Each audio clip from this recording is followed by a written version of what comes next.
Hello and welcome to the Soil Health Series, a series brought to you by the Ohio State University's Healthy Soil, Healthy Environment Extension Signature Program.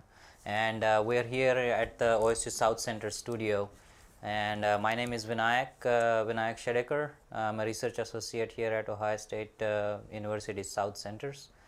And I've been hosting this series since last year. Last year was a really good year for us. We had some really good speakers on which talked about different aspects of soil health. This year we're going to continue this and bring to you some exceptional guests who will talk about some more aspects of soil health. Now while we are doing this transition, we are also trying to get to you some of the resources that are available online through other sources. So today I think I'm just going to spend most of the episode on showing you those resources. One thing I would like to share with you is we have a few announcements with respect to what's coming up on behalf of the Soil Health Signature Program across the state. So we have a series of workshops coming to Ohio and also in Michigan. So if you go to our website, the soilhealth.osu.edu, and if you go to the events section, or if you just go to soilhealth.osu.edu/2018 workshops, you will see all these workshops coming listed on our website. And we have a workshop coming in the Wyandotte County, Ottawa County, then in Hillsdale, Michigan, and Henry County. We will very soon post some more events that are coming up in Ohio. So I really encourage you to just keep an eye on our website and look for these events and really use these events for your benefit. Now coming back to today's topic, so USDA NRCS, the Natural Resource Conservation Service, they have been promoting soil health for the last couple of years, and there is a lot of good educational content that's available through NRCS.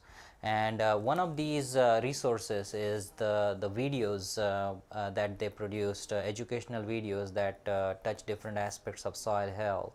So today I think I'm going to just introduce you to some of these videos. And NRCS and Robin or Buzz Clute in North Carolina, they kind of teamed up on creating this series of short videos, and the focus is science of soil health. Now Buzz, in 2013 or so, he traveled across the country and met with the nation's leading researchers and experts, and he really made an effort to fully understand the science of soil health. And some of his stops actually included a few farms and research stations in Ohio. So that's another reason why I want to showcase these videos, is you'll probably get to see some of the folks from Ohio and some of the farms in Ohio. Now today I'm just going to introduce you to some of these videos. We'll show you some of these videos, and I'll discuss a few things related to those. But they are all available through the NRCS website and YouTube as a channel. And I really encourage you to watch all the episodes in this series and learn from it. So, but just for your convenience, we have posted a link on our website.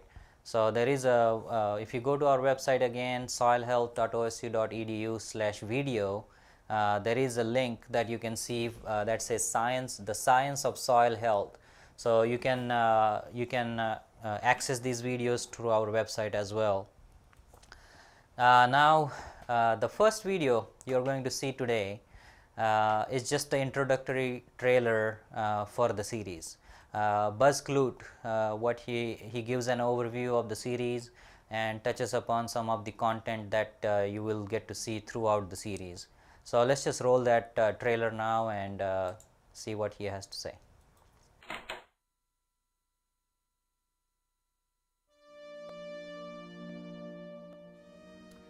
Over the last 4 years, I've had the unusual privilege of visiting with a group of farmers who do things, well, differently. They typically don't till. They use cover crops as an integral part of their management strategy and not as an afterthought, and they embrace diversity. Call them crazy if you like, but these guys report more consistent yields, lower input costs, and higher net income.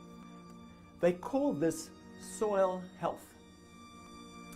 Now, with my mineral processing background, I first viewed the soil as an inert medium to grow plants, sort of like a factory. From where I stood, these farms looked like anomalies. I mean, how do you get more from less, right? But these guys weren't sneaking out to fertilize and irrigate at night. And since science respects empiricism, I had to believe what I saw. With each visit, these anomalies amassed. Was my science wrong? No, but it was incomplete. Maybe it was my understanding of soils that I needed to question. Chris Nichols pointed out to me that 90% of soil function is actually mediated by microbes. Wow! I went to the literature and I saw that it was true. And as the pieces of this puzzle began to fall into place, I realized that I no longer viewed soils as inert media, but as living, mutualistic ecosystems. According to physicist and philosopher Thomas Kuhn, I had just undergone a paradigm shift.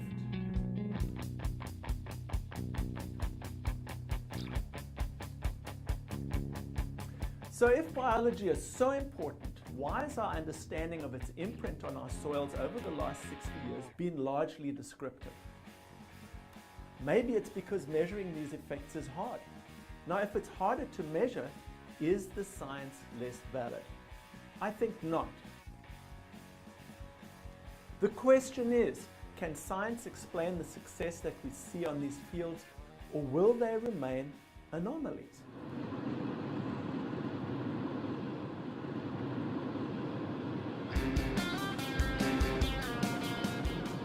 In this series, I invite you to take a road trip with me to visit with scientists who share this paradigm of soils.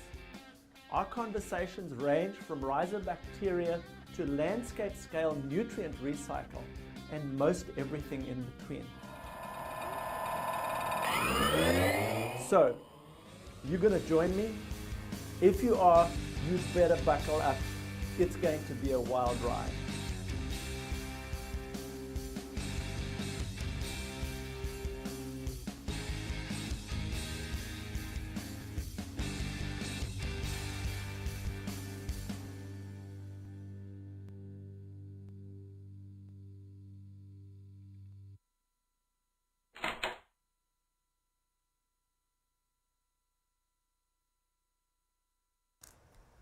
Okay, so that was Buzz. That's the trailer. I hope you are as excited as I was when I saw the first trailer, the first time this trailer. All right, when it comes to improving soil health, the first thing that comes to mind is tillage. And we know that tillage now is probably the most important farm activity that actually negatively affects different aspects of soil health. So I thought it would be nice to start these videos where Buzz explores what tillage does to a soil. So let's just roll the video, and he's explaining what tillage does to a soil. When we use tillage, the soil ecosystem is disturbed on a massive scale. Purdue's Dr. Eileen Kladivko contrasted natural ecosystems with tilled systems and what we stand to lose when soils are tilled. If you think about natural ecosystems, they don't have a tillage implement running through them once a year or a couple of times a year, but nutrients get recycled and trees grow or grasses grow, and what's recycling the nutrients are the organisms. And so part of what we're saying with a no-till system is that if you don't take an implement through there and you allow the system to kind of come back, that there will be organisms that will do that job for you. They do it differently, obviously, than a piece of metal would do it.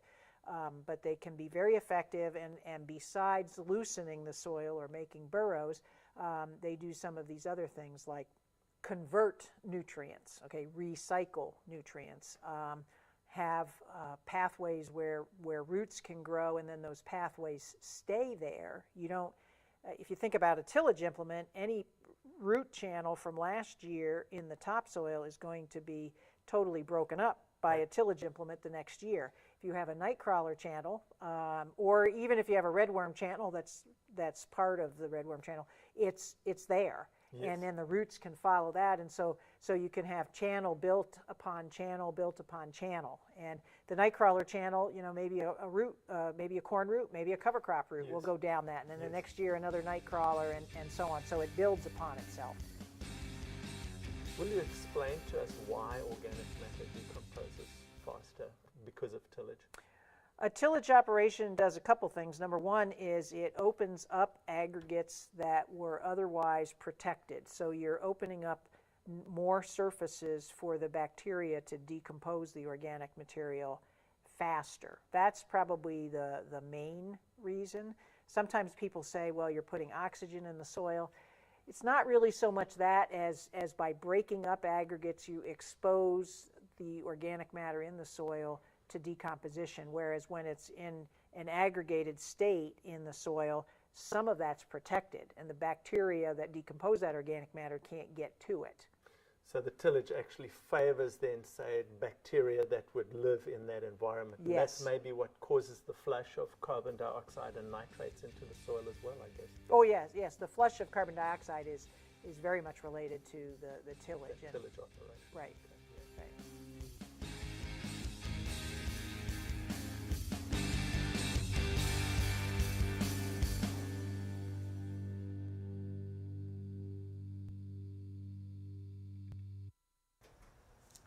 So you saw how tillage affects not only the physical structure of the soil, but also the biology in terms of micro and macroorganisms in the soil. Now another important consequence of tillage and other farm operations in the soil is soil compaction. And a lot of times we tend to forget about soil compaction while we are thinking about soil health and improving soil health. To me, you need to resolve the soil compaction in the beginning before you start thinking about ways to improve soil health. And we featured Randall Reeder in our soil health series in the previous episode, and discussed about this issue of compaction in detail. And Randall suggested some of the ways like distributing the axle load and also control traffic as some of the ways. Where we stopped in that episode was what are some of the other ways that you can actually deal with compaction, and really easy way is biological solutions for fixing the compaction issues. Now Buzz actually visited Ohio for this next video that talks about compaction. And well, I'll just let you see who he interviewed and what they showcased in this video. So let's just roll the next video that is on compaction.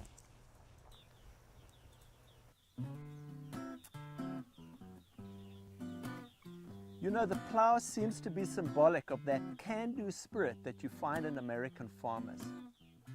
And so when you say that there may be better alternatives to tillage for compaction relief, that seems somehow counterintuitive and almost un-American. I met two guys from Ohio State who use science to put conventional wisdom on its head. We're trying to tell the farmers that you cannot solve your problems with steel. You know, steel is shiny, you can put your hand on it, you can spend a lot of money on steel, and even with a subsoiler that may have minimal surface disturbance, it's really not solving the problem. You know, we're seeing that soil structure can be better solved by using natural rooting systems through our cover crops or continuous no-till from the cropping systems. And we have some other experiments here that are proving that. We have some compaction plots comparing subsoil, steel, versus living cover crops. We're purposely compacting these plots in the fall under moist soil conditions by using a grain cart and going back and forth over the plots and forcing that compaction. And then the cover crops are planted, and then we're comparing that to using a subsoiler, and our yields are showing better results with the cover crops. And of course, when you get some heavy rains, you can see standing water problems, that show up between the compaction levels of the plots also that way. And the cover crops are outdoing the steel. So what's the explanation for these rather surprising results? When you look at a soil, you have to look at the components. And the major component of most soil is sand, silt, and clay. Now, that makes up about 45% of a really good soil. Yes.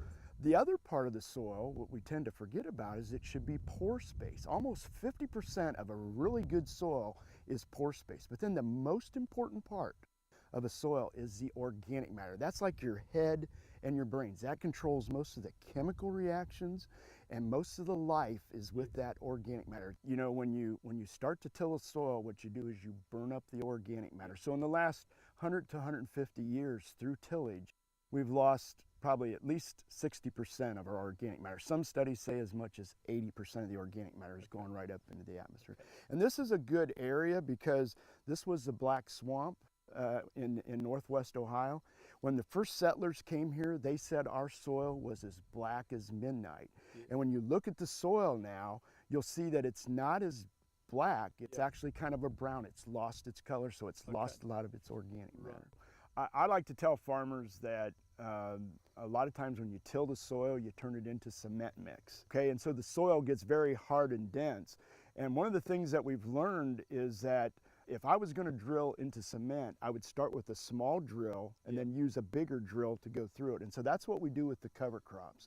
The cover crops actually have very fine roots, and they form a small hole. And then we follow that with corn and soybeans. And those corn and soybeans will follow those same channels down through the soil. And they also follow earthworm holes because earthworms are fairly big and they're also enriched with nutrients. And so those roots just really proliferate around those earthworm holes. And that's how we then can actually loosen the soil up, is it's the roots that loosen the soil up and give that carbon to the soil, and also is a storehouse for all the nutrients in the water. So a lot of innovation is happening. It's really an exciting time because farmers are seeing that, hey, there's different ways we can improve our soils by adding cover crops, by not going to steel, by reducing our tillage. A lot of good innovative thinking, I think, is happening.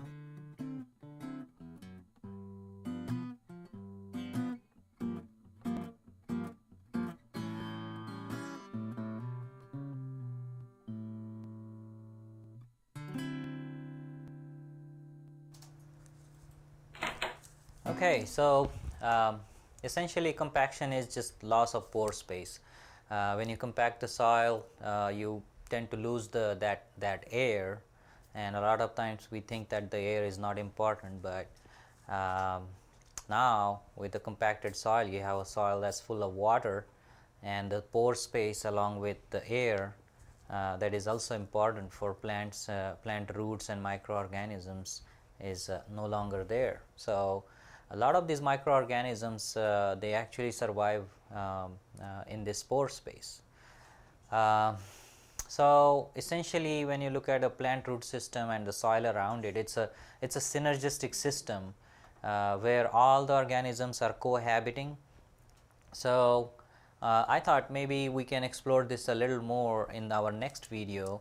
And here is again, I think it's still Jim Hurman who is going to talk in this video along with Buzz, and they're going to talk about how the cohabiting works in a soil environment.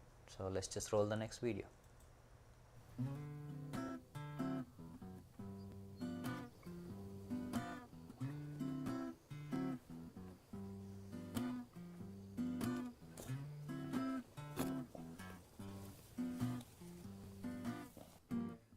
In the world of production agriculture, our attention is only focused on what the plants take out of the soil.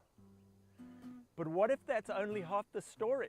We're going to be missing out big time. Jim Horman is an educator who wants to tell farmers the whole story. You know, I like to tell farmers that I'm a lazy farmer, and I just like to let the microbes and the earthworms do the work for them. The only thing you have to do is you have to feed them, and the way you feed them is through the roots. A typical plant will give up anywhere from 25 to 45% of its total carbohydrate reserves just to feed those microbes. That plant actually farms the microbes. It sends out hormones to communicate with them, and it attracts certain microbes to that plant. These microbes bring in nitrogen, they bring in phosphorus, they bring in micronutrients, they bring in water, and they actually protect that plant from other harmful microbes. Well, that's what the plants and the microbes do together, is they improve that soil because this is their home, and so they make it a better place to live. So how do these ideas tie into the real world of farming? What we've found is that typically when you go to a no-till system, it takes about 7 to 9 years to convert. Well, one of the things we found is once we started using cover crops, I mean, I'll use Dave Brandt as an example. Dave had no-tilled for 15 to 20 years, and Dave said it wasn't until I started using cover crops that I really started to improve my soil. And the reason being is you're capturing sunlight, and you have to feed those microbes 12 months of the year. So if you have live roots 12 months of the year, you're feeding them, plus now you're getting 2 sets of roots. So you've got your main crop, either corn or soybeans, plus you've added the second crop. And we know that a majority of the organic matter in the soil comes from the roots. And we have a new definition for microbes. Microbes are just soluble bags of fertilizer, okay? They're just soluble bags of fertilizer. You have to continually feed them, and if you continually feed them, they continually recycle the nutrients, and then when they die, the plant takes some of those nutrients and takes it up, keeps it into a longer form of carbon, puts it into the proteins that can then be converted, and so it's just a continuous cycle is what it is. Okay. So.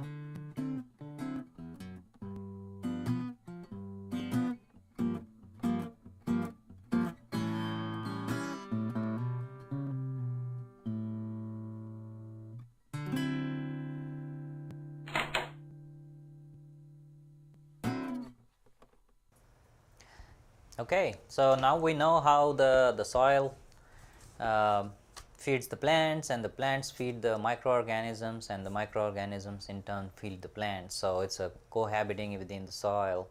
Now that we know how these soil or microorganisms behave in a soil, let's look at it. At that particular aspect a little more in detail.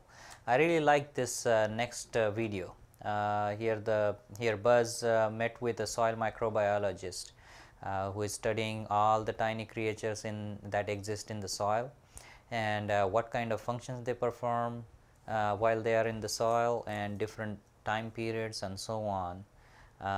So let's just roll that video, and let's look at how the soil microorganisms are important from soil health perspective.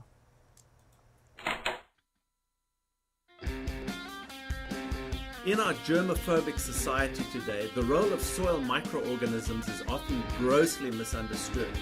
To many of us, the only good bug is a dead bug. We joined Dr. Chris Nichols in Mandan, North Dakota, to talk about why we need to change our thinking. We have this idea that microorganisms are bad.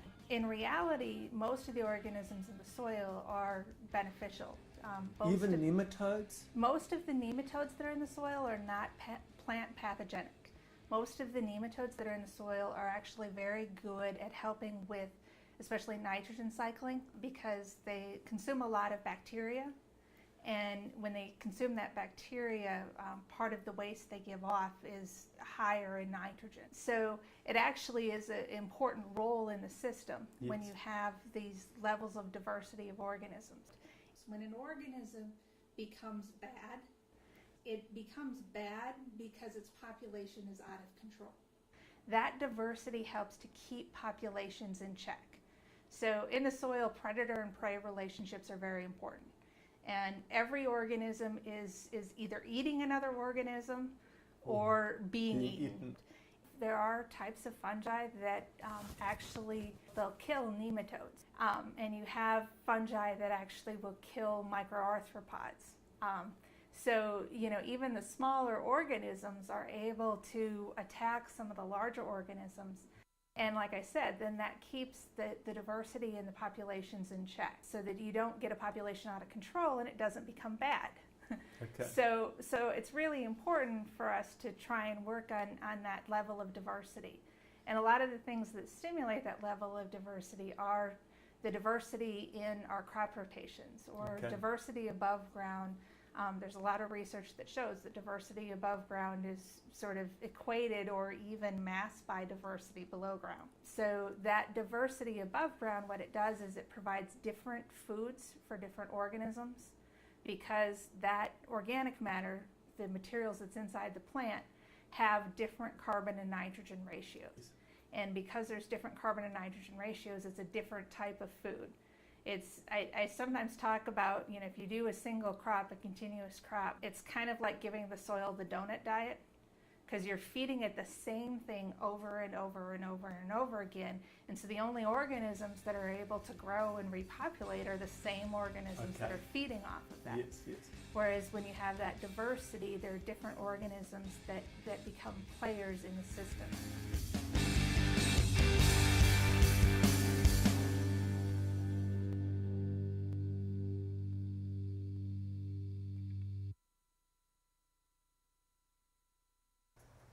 Okay, that was the last in our series of videos that at least I wanted to share with you.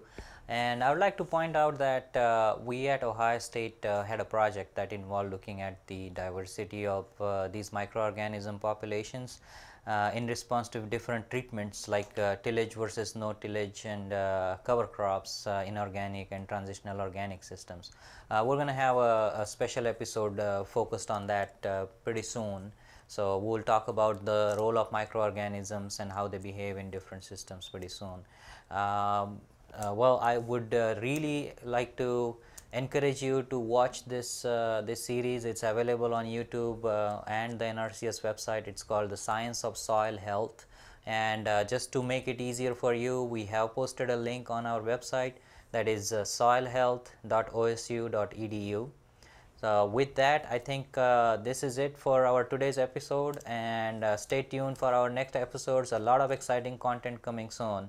So thank you again for watching the Soil Health series.